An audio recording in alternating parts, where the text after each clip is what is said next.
சொல்லி நன்மையை செய்தால் உலகம் உன்னிடம் மயங்கும்.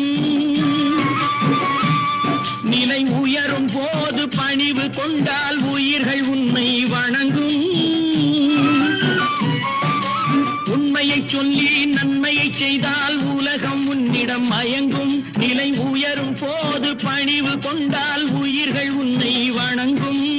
உண்மை என்பது அன்பாகும், பெரும் பணிவு என்பதும் பண்பாகும். இந்த 4 கட்டளை அறிந்த மனதில் எல்லா நன்மையும் உண்டாகும், எல்லா நன்மையும் உண்டாகும். 6 மனமே 6, அந்த ஆண்டவன் கட்டளை 6. 6 மனமே 6, அந்த ஆண்டவன் கட்டளை 6.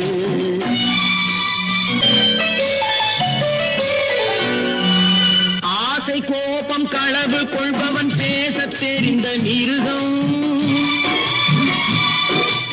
அன்பு நன்றி கருணை கொண்டவன் மனித வடிவில் தெய்வம்.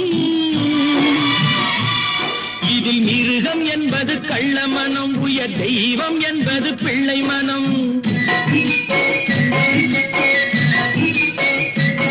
இந்த 6 கட்டளை அறிந்த மனது ஆண்டவன் வாழும் வெள்ளை மனம், ஆண்டவன் வாழும் வெள்ளை மனம்.